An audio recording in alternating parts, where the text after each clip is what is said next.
Hello everyone, welcome back to your favourite channel civilians the civil engineers. मैं प्रशांत शर्मा आप लोगों का स्वागत कर रहा हूं। स्टार्ट करते हैं पार्ट 3 स्टील स्ट्रक्चर्स का। यूथ पब्लिकेशन की बुक चल रही है, 15,000 प्लस क्वेश्चंस कवर करने वाले हैं डिफरेंट सब्जेक्ट्स के। चल रहा सब्जेक्ट स्टील स्ट्रक्चर, इसका है पार्ट 3। 51 से 75 क्वेश्चंस तक हम कवर करेंगे। बहुत इंपॉर्टेंट कॉन्सेप्ट्स हैं, डिफरेंट क्वेश्चंस हैं, रिपीटेड क्वेश्चंस हैं डिफरेंट एग्जाम्स के, JE exam, AE exams, Rajasthan JE, D triple S B, D M R C, GATE, UP triple S C, engineering services, different exam के question हैं हम जो cover कर रहे हैं।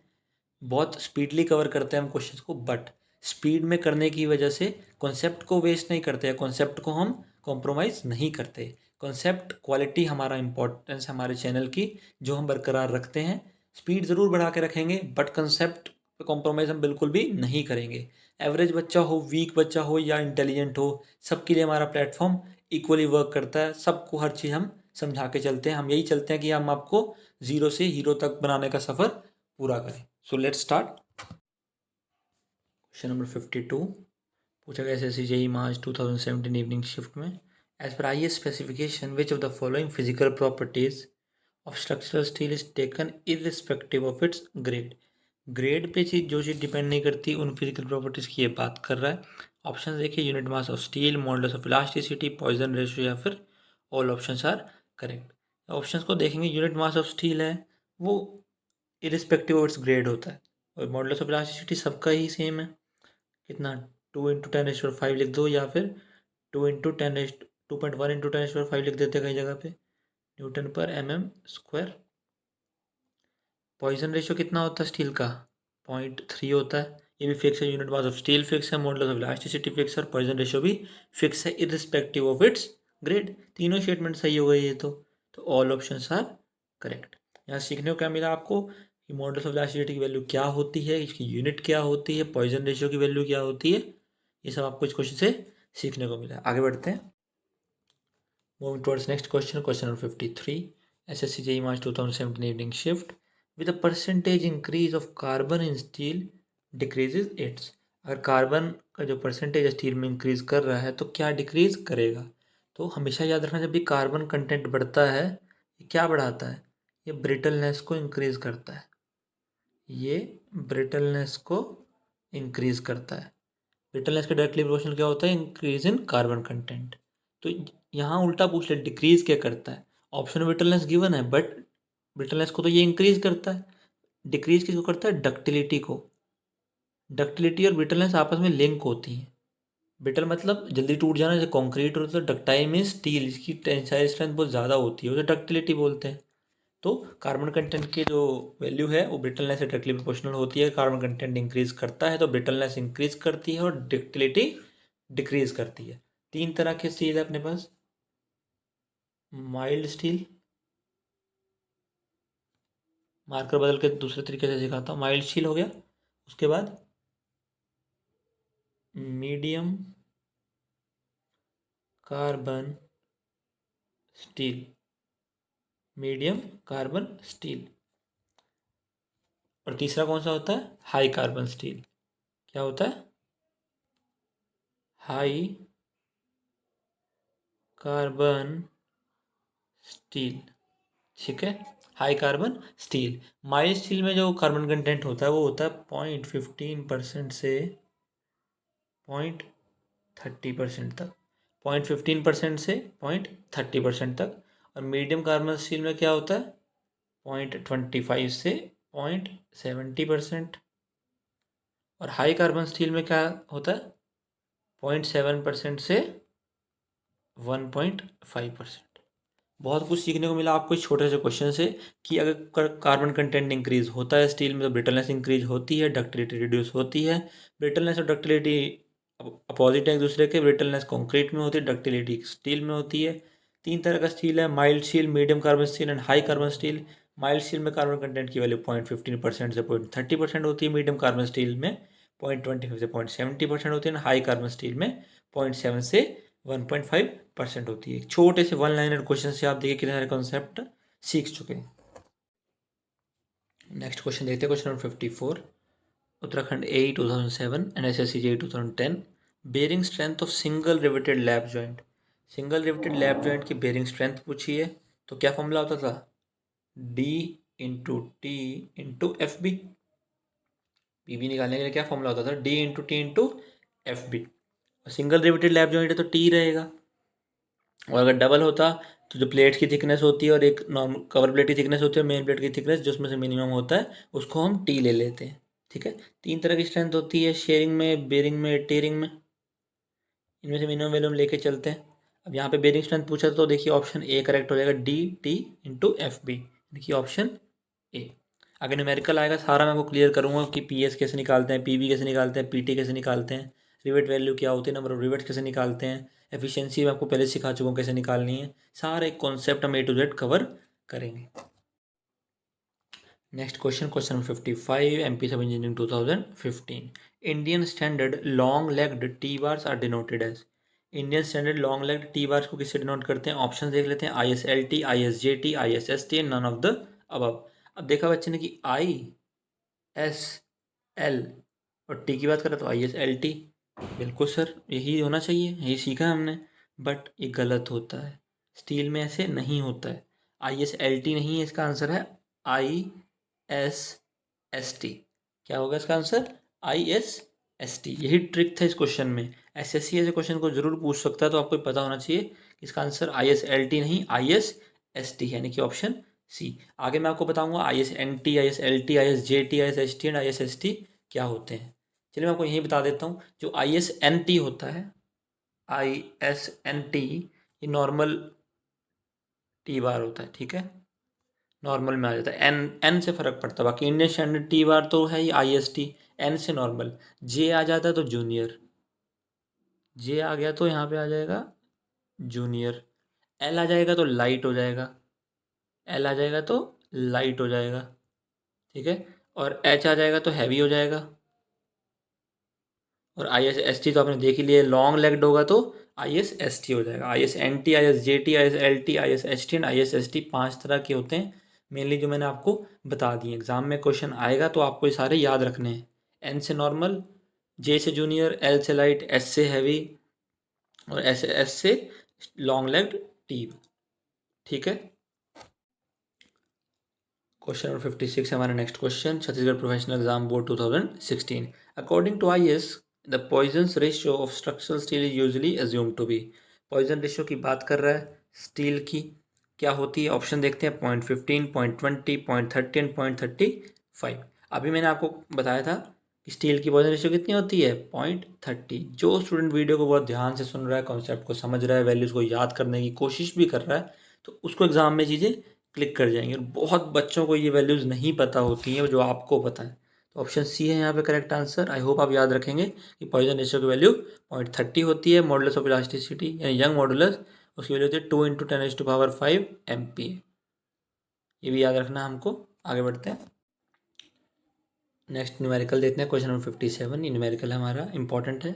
एस एस सी जी मार्च 2017 evening shift, 2018 morning shift. Same question देखो 2 सालों में अलग अलग शिफ्ट में पूछ लिया गया है। In a truss girder of a bridge, a diagonal consists of mild steel flat 400 ISF and carries a pull of 800 kN. If the gross diameter of the rivet is 26 mm, then required number of rivet will be। अब देखिए कैसे solve करते हैं। Bearing जो हमें निकालना होता है, बेरिंग शेयरिंग एंड टेयरिंग होता है। तो अब यहाँ पर आप देखिए हमें 5H गिवन है, होल गिवन है ना, ये हमें क्या गिवन है, 5H। 5H तो गिवन है, ये हमारा कितना है, 26 mm। उन्होंने 5H हमें दे दिया, 26 mm दे दिए, होल का डायमीटर डायरेक्टली दे दिया। हम वैल्यूज़ की जो होती है आपको याद रखनी है, क्या सिग्मा शेयर में होता है वो 100 MPa होता है, और सिग्मा बेरिंग 300 MPa होता है। ये क्वेश्चन में नहीं गिवन है, आपको याद रखना है, 100 और 300। अब शेयर में निकालते कैसे हैं, सीखिए। PS is equal to π/4 d² sigma S, π/4 d² sigma S। ये सिंगल शेयर का केस है। अगर केस डबल शेयर का आ जाएगा तो ×2 कर देंगे। और ये जो केस है ये डबल शेयर का, यही इस क्वेश्चन की खासियत है कि 2 बार एक ही एग्जाम में 2 साल तक लगातार पूछा गया है। ये डबल शेयर में होता है ट्रस गर्डर जो है हमारा ब्रिज का, तो उसको 2 से मल्टीप्लाई कर देते हैं। जब आप वैल्यूज पुट करेंगे, ये जो डी है ये एक्चुअली में 5h की ही बात कर रहा है, ऐड मत कर देना उसमें कुछ। तो जब आप सॉल्व करेंगे क्या, 2 × π/4 इंटू 26 का स्क्वायर इंटू 100, जिसे आप सॉल्व करते हैं आपकी वैल्यू आती है 106.18 किलो न्यूटन। 106.18 किलो न्यूटन ये आपकी वैल्यू आ जाती है। अब टोटल लोड कितना गिवन है हमारे को, 800 किलो न्यूटन गिवन है। जी सर गिवन है, तो क्या करेंगे, अरे करना क्या है, नंबर ऑफ रिवर्स निकालने को बोल रहे हैं, निकाल दो। 800 kilo newton divide by 106.8 kilo newton, approximately 8 rivets आ जाएंगे आपके। कितने रिवर्स आ जाएंगे, 8 रिवर्स। ऑप्शन सी हो जाएगा करेक्ट आंसर। बेसिक सी चीज़ थी, शेयर में निकालना था π/4 d² सिग्मा एस। बस ट्रस गर्डर जो है वो हमारा डबल शेयर में होता है, तो 2 से मल्टीप्लाई कर देंगे। फाइव होल हमें 26 mm गिवन था, वही यूज़ करते हैं हम PS PB PT निकालते टाइम, ये याद रखना है हमेशा। और सिग्मा शेयर जो है 100 MPa होता है, सिग्मा बेरिंग 300 MPa होता है। और जब PS निकाला हमने, value I 106.18 kilo Newton. Number of reverts निकालने थे, तो 800 डिवाइड बाय 106.18 किलो न्यूटन किया तो 8 रिवर्ट्स आए। एक स्टूडेंट था बहुत इंटेलिजेंट, बहुत स्मार्ट, उसको सारे कॉन्सेप्ट पता थे। उसको एक चीज़ क्लिक करी, सर आपने यहाँ सिग्मा एस लिया था और सिग्मा बी आर भी लिया, तो हम सिग्मा एस तो हमने निकाल लिया, PS सिग्मा एस का यूज़ करके हमने PS तो निकाल लिया, अब हमने पी बेरिंग क्यों नहीं निकाला। पी बेरिंग हम क्यों नहीं निकाल सकते, सिग्मा बी आर हमारे पास है, फॉर्मूला हमें पता है, D × T × sigma B R होता है, बट हमने फिर इसका यूज़ क्यों नहीं किया। क्या पता इससे वैल्यू 106.18 से कम आ जाती।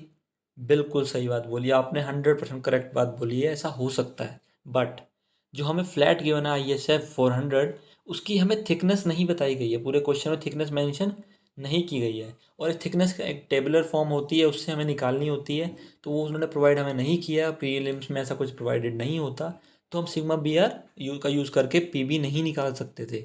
हालांकि अगर ऐसा आप करते हो 12 mm थिकनेस लेकर ISF की, तो आपका PB आएगा 93.6 किलो न्यूटन। तो जब आप उसको डिवाइड करोगे 800 से, तो आपको मिलेंगे 9 रिवर्ट्स अप्रॉक्सीमेटली, जो कि ऑप्शन डी होगा।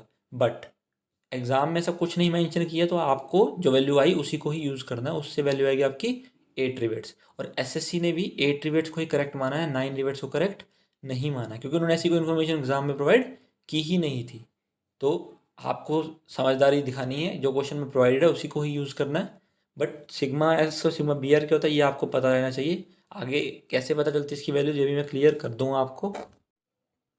Question number 58, Uttarakhand A 2007, shear strength in double shear in of riveted joint is given by। Double share है 2 लिख लो। फॉर्मूला क्या होता था PS निकालने का, सर आपने बताया था π/4 d² इंटू FS। सर बिल्कुल बताया था, बहुत ही करेक्ट फॉर्मूला आपने लिख दिया है, मेरे को याद है टिप्स पे। पी बेरिंग का तो आपको पता ही है, D × T × FB होता है। अब क्वेश्चन में डबल शेयर है, ये बहुत पढ़ना ज़रूरी था, कि ऑप्शन ए उसने सिंगल शेयर का दे दिया, यहीं एग्जामिनर खेल गया आपके साथ। बट आपको कॉन्सेप्ट क्लियर है, आपको नॉलेज है, तो आपको पता था कि इसको 2 से मल्टीप्लाई ज़रूर करूँगा मैं, उसने डबल शेयर बोला है, तो 2πd² FS option B correct हो जाएगा यहाँ पे। आई होप आपको समझ आ गया है कॉन्सेप्ट। नेक्स्ट क्वेश्चन देखते हैं, question number 59, rivet value is equal to, पूछा गया उत्तराखंड A 2007, DMRC JEE 2016। इस बुक की यही खासियत है, देखो आपने बुक कवर की होगी, तो उत्तराखंड AE का पेपर 2007 का जो आप वैसे कवर नहीं कर सकते थे, वही क्वेश्चन DMRC JEE 2016 में रिपीट हो गया। ऐसे ही कुछ क्वेश्चन DMRC से उठा के SSC में आ जाएंगे, तो ऐसे ही सारे क्वेश्चन को कवर करेंगे हम इसके थ्रू। तो रिवेट वैल्यू क्या होती है, अब बच्चे के अंदर कन्फ्यूज़न है, सर PS PB PT इसमें से जो मिनिमम होगा उसको हम लिख देंगे रिवेट वैल्यू। सर यही सीखा है हमने तो आज तक, बट ऐसा नहीं होता है बच्चों, बहुत ध्यान से चीज़ें सुननी है और समझनी है। शेयरिंग और बेयरिंग इन दोनों में से जो मिनिमम होगा उसको हम लिखते हैं रिवेट वैल्यू, यानी कि RV। ठीक है, न्यूमेरिकल फॉर्म में बता रहा हूँ, सॉल्व करते टाइम कैसा प्रोसेस हम अपनाते हैं। तो PSPB में से जो मिनिमम होगा वो हमारा RV होगा, सर बिल्कुल करेक्ट बात है। अब RV और PT में से जो मिनिमम होगा, RV और PT में से जो मिनिमम होगा उसको हम आगे सॉल्व करने के लिए यूज़ करते हैं। ठीक है, PSPB में से मिनिमम होगा वो RV होगा, और RV और PT में से जो मिनिमम होगा उसको हम आगे सॉल्व करने के लिए यूज़ करते हैं। जनरली जो RV है वही मिनिमम रहता है RV और PT में से, तो यही वैल्यू हमारी चलती है आगे तक, यानी कि तीनों में ही डायरेक्टली मिनिमम हो जाती है। बट स्टेप का प्रोसीजर करने का ये है जो मैंने आपको बता दिया। तो ये कन्फ्यूजन नहीं रखना है कि P S P B P T में जो मिनिमम होगा वो आर भी होगा। तो अगर ऐसा कुछ आए जैसा मैंने समझाया है तो इसको आपने प्रेफरेंस देनी है न्यूमेरिकल फॉर्म में। नहीं इन जनरल पूछ रहा है, ऑप्शन में गिवन है P S P B P T में से मिनिमम जो होगा वो क्या होगा, आर भी, तो आप मेंशन इसे कर सकते हैं। तो यहाँ पे करेक्ट क्या हो जाएगा हमारा, option D, minimum of A and B. Next question देखते हैं, क्वेश्चन नंबर 60, आरजेसी 2016 में पूछा गया है ये। Most appropriate hot rolled Indian standard section for steel girder. Most appropriate hot rolled Indian standard section for steel girder कौन सा होता है, I S M B, I S L B, I S W B and I S H B. तो ये क्या होता है, I S M B यानी कि Indian standard medium beam. Indian standard medium beam most appropriate section होता है इसके लिए, स्टील गर्डर के लिए। तो ऑप्शन ए है करेक्ट यहाँ पे। क्वेश्चन नंबर 61 है हमारा next question, RJC 2016, gauge length of a steel specimen as per codal provision is. Steel specimen की गेज लेंथ के बारे में बात कर रहा है। ऑप्शन देख लेते हैं, 5D, 5.65 root A note, 6D and 8D। अब याद रखने का तरीका क्या, गेज लेंथ का फॉर्मूला होता है 5.65 root A note. 5.65 root A note, जो ए नोट है वो क्रॉस सेक्शन एरिया स्पेसिमेन का, डी जो होता है वो लार्जर डायमेंशनल स्पेसिमेन होती है। तो कन्फ्यूजन ना हो आपको तो याद रखना 5.65 रूट ए नोट हमारी गेज लेंथ होती है स्टील स्पेसिमेन की, according to the codal provision. तो आप देख सकते हैं इन चारों ऑप्शन में से अलग कौन सा दिख रहा है, 5.65 रूट ए नोट। तो आप इसको इसके थ्रू भी मार्क कर सकते हैं अगर आपको नहीं आता था। वो जय माता दी वाला सिस्टम होता है ना कि कुछ नहीं पता तो ये लगा दो, अलग ही लग रहा है तो ये लगा सकते हो, तो आपका शायद सही हो सकता है। बट आप सिविलियंस के यूट्यूब चैनल से पढ़ रहे हैं तो आपका कॉन्सेप्ट क्लियर होगा, तुक्के मारना नहीं सीखेंगे। हाँ, जहाँ एजुकेटेड गैस लगाना होगा मैं आपको पूरी परमिशन दूंगा कि आप एजुकेटेड गैस लगाएं, बट आंख बंद करके तुक्का ना मारें। डेसिमल के मार्क्स से भी बच्चों को एग्जाम रहते मैंने देखा है। Next question, question number 62, FCI JEE 2016।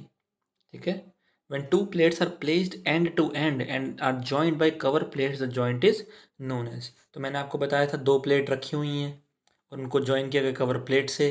तो आपको पार्ट 2 में मैंने लैप जॉइंट और डबल कवर बट जॉइंट सब समझाया था ना। तो इसको बोलते क्या हैं, इसको बोलते हैं हम बट जॉइंट। क्या बोलते हैं, but joint। when two plates are placed end to end and joined by cover plates that joint is known as butt joint। Option B है करेक्ट आंसर। जिनको देखना हो कि बट जॉइंट कैसा होता है तो पार्ट 2 का लास्ट क्वेश्चन शायद आप देख सकते हैं।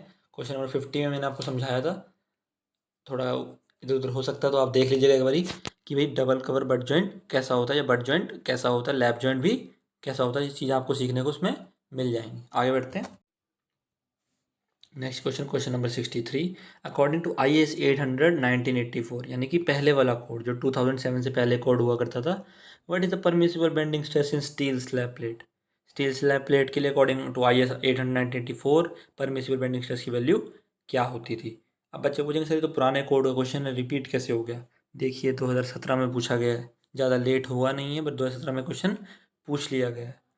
2000 kg पर सेंटीमीटर स्क्वायर, 1600 kg पर सेंटीमीटर स्क्वायर, 1890 kg पर सेंटीमीटर स्क्वायर या 1450 kg पर सेंटीमीटर स्क्वायर। इसकी वैल्यू होती है 1850 kg पर centimetre square.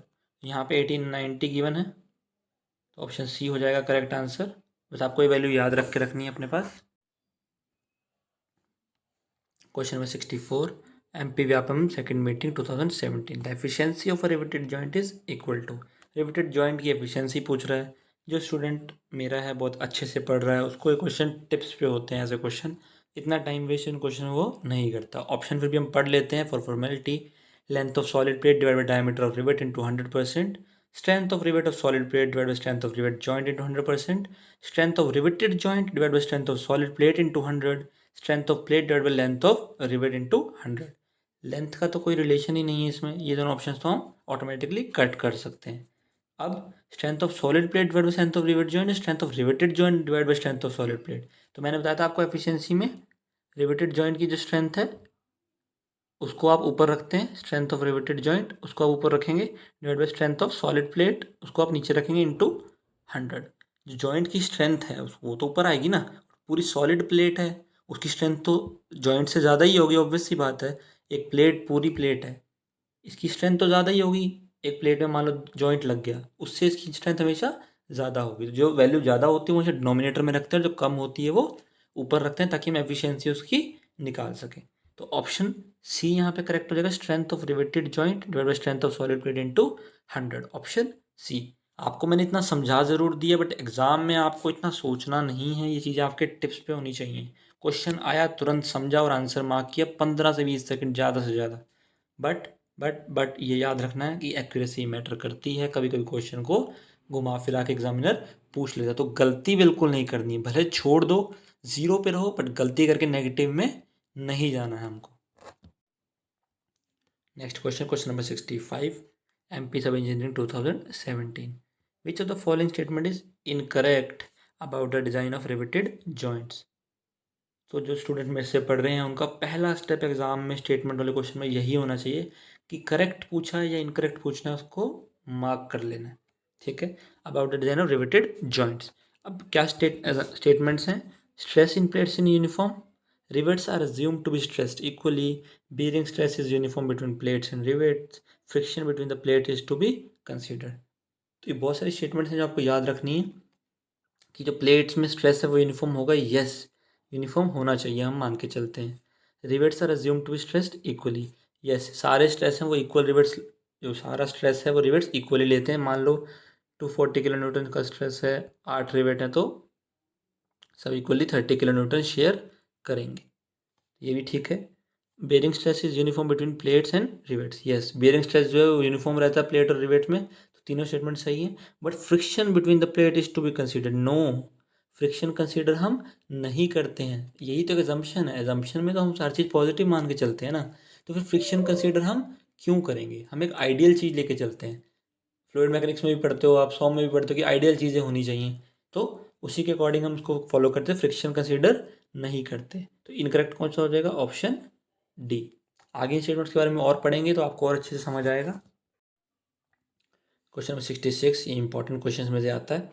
As per IS 800/1984, what is the axial tension for mild steel power driven rivets. MPVAPM 2017 में आया, बट ऐसे क्वेश्चन SSC में बहुत बार पूछे जाते हैं। तो देखते हैं क्या एक टेबुलर फॉर्म होती है, मैं आपको वो सिखा देता हूँ इसकी। इसकी टेबुलर फॉर्म देख लेते हैं कैसे हमको करना होता है। ठीक है, ऐसे एक टेबल होती है, हम इसको उसी तरीके से याद करेंगे।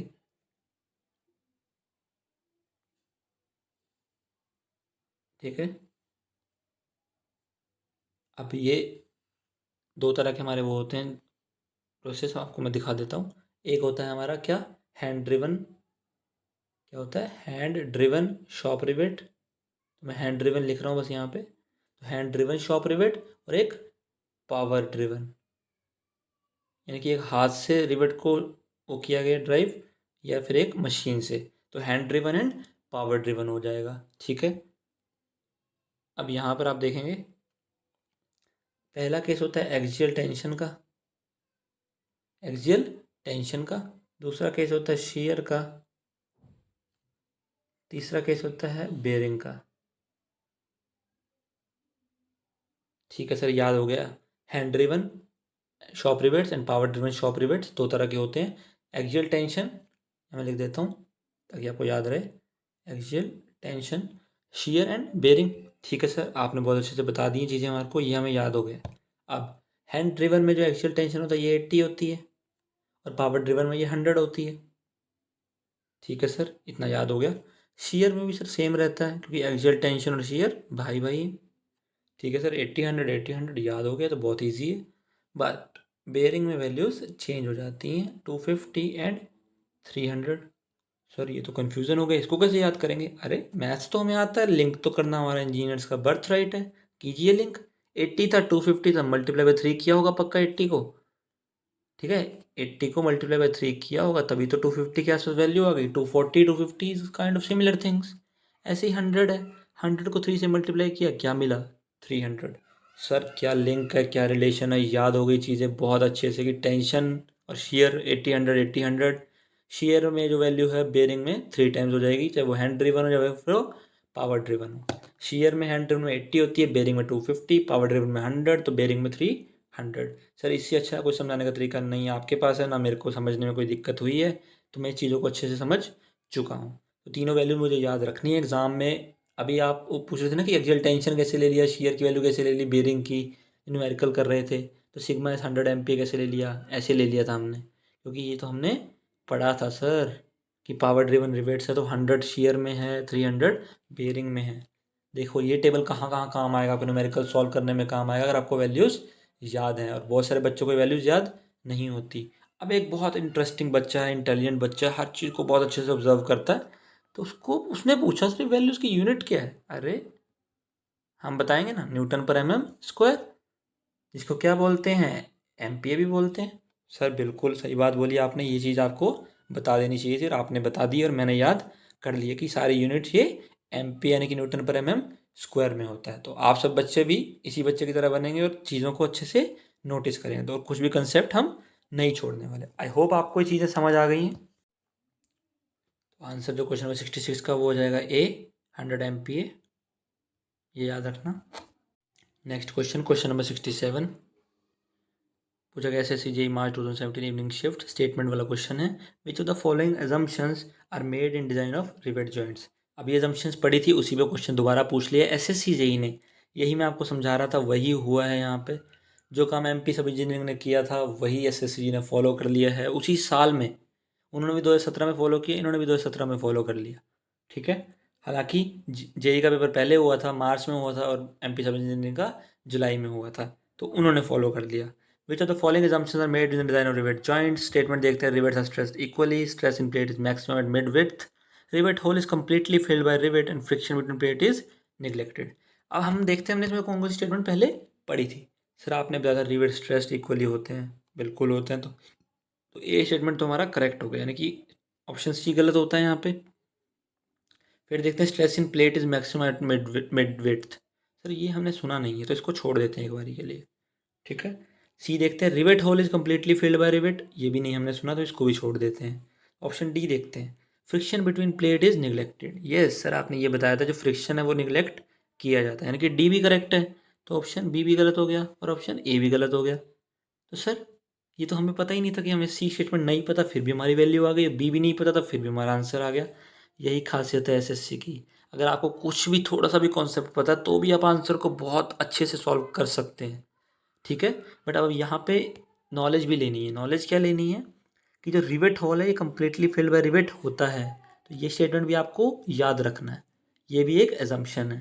But stress in plate is maximum at mid width नहीं, स्ट्रेस है वो यूनिफॉर्म होता है। स्ट्रेस क्या होता है, यूनिफॉर्म होता है, तो ये स्टेटमेंट हमारा इनकरेक्ट है। तो आगे बढ़ते हैं, A C and D are correct over है, ऑप्शन डी याद रखेंगे।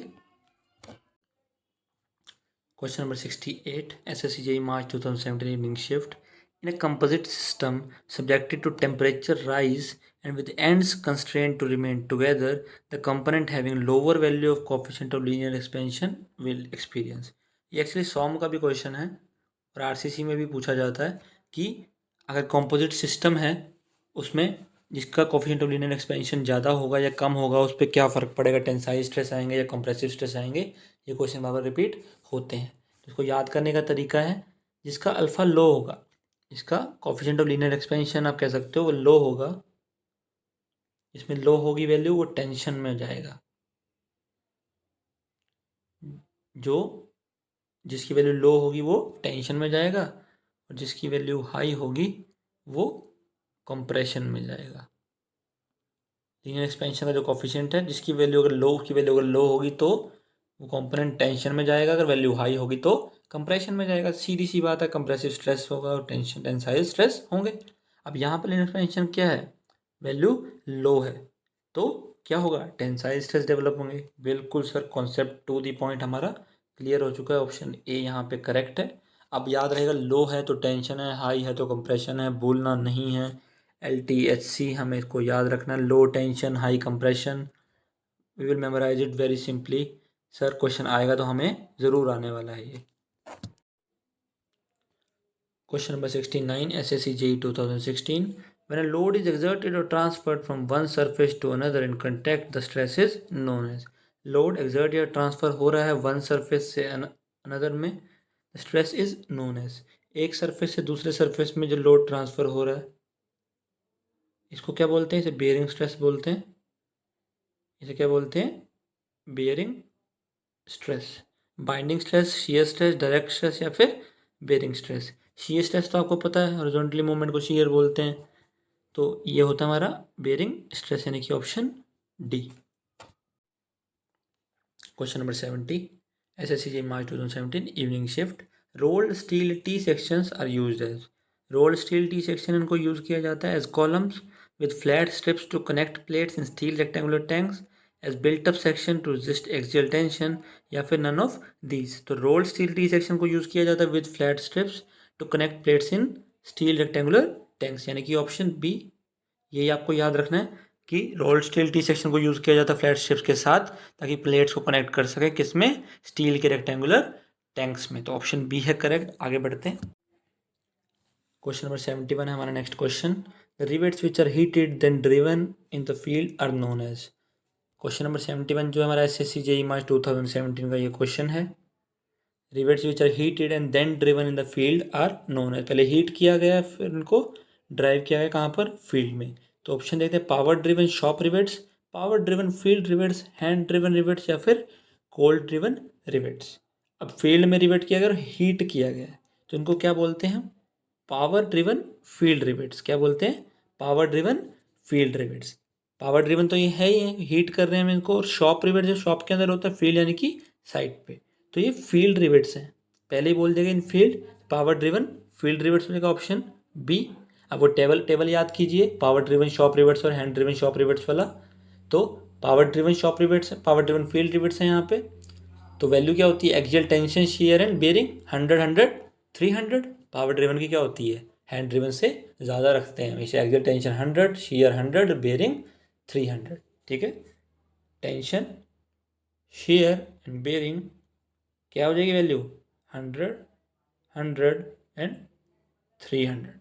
सर ये भी हमने याद कर दिया। इसके साथ साथ आगे बढ़ते हैं। Next question, question number 72, SSC JEE March 2017 evening shift. Design of riveted joint assumes that. Riveted joint का डिजाइन करना है, एजम्पशंस पूछ रहा है। सारे एजम्पशन हम पहले ही पढ़ चुके हैं। ऑप्शन देखते हैं। The bending stress in rivet is accounted for. The rivet hole is to be filled by the rivet. Stress in the plate is not uniform. The friction between plate is considered. Option D देखो, friction between plate is considered. अभी पढ़ा था कि consider नहीं किया जाता। Stress in the plate is not uniform, पढ़ा था कि यूनिफॉर्म होता है, तो ये भी गलत हो गया। अब ए और बी, ठीक है, ए और बी को देखना है। Rivet hole is to be filled by the rivet, ये मैंने आपको बताया था ना कि जो रिवेट होल है वो रिवेट से ही फिल किया जाएगा, और कुछ उसमें नहीं फिल कर सकते। तो ऑप्शन बी यहाँ पर हो जाएगा करेक्ट स्टेटमेंट। आपको सारे जम्पशंस में पहले ही बता चुका हूँ, ईजी एजम्पशंस है, ये याद रखने सारे आपको कि स्ट्रेस यूनिफॉर्म है प्लेट में, फ्रिक्शन कंसीडर नहीं करते हैं, रिवेट होल रिवेट से फिल होगा, स्ट्रेस सारा यूनिफॉर्म होता है। ये सब चीज़ें आपको याद रखनी है। क्वेश्चन नंबर 73 SS कोल इंडिया 2016 में पूछा गया ये। विच of the following is not a method recommended by IS 800 for assessing the period of structural adequacy of structural steel design.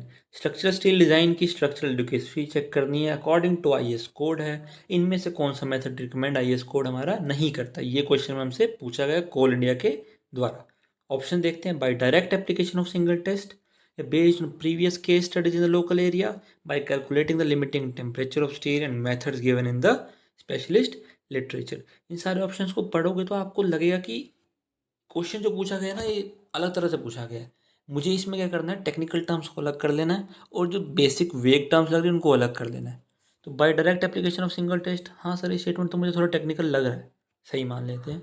Bye calculating the limiting temperature of steel, sir ये भी एक technical term सी लग रही है मुझे कि limiting temperature steel का calculate करना चाहिए। मेथड्स गिवन है स्पेशलिस्ट लिटरेचर, यानी कि कोड की बात कर रहा है, कोई बुकलेट की बात कर रहा है। हाँ सर ये भी स्टेटमेंट सही लग रहा है। But based on previous case studies in the local area, sir ये एक एजम्पशन टाइप लग रहा है कि एक हम मान के चल रहे कि ऐसा हो जाता है, रिसर्च नहीं है, वैसे एक स्टडी है। तो ये एक टेक्निकल टर्म्स में फीलिंग मुझे नहीं आ रही है। तो आपकी फीलिंग बिल्कुल जायज़ है, बिल्कुल सही है, यही गलत है, यानी कि it is not a method, यानी कि ऑप्शन बी करेक्ट है। कभी कभी आपकी गट फीलिंग भी बहुत आपकी हेल्प करती है, तो उसकी ज़रूर सुनिएगा, बट तभी जब आप बाकी ऑप्शंस को एलिमिनेट कर सकें।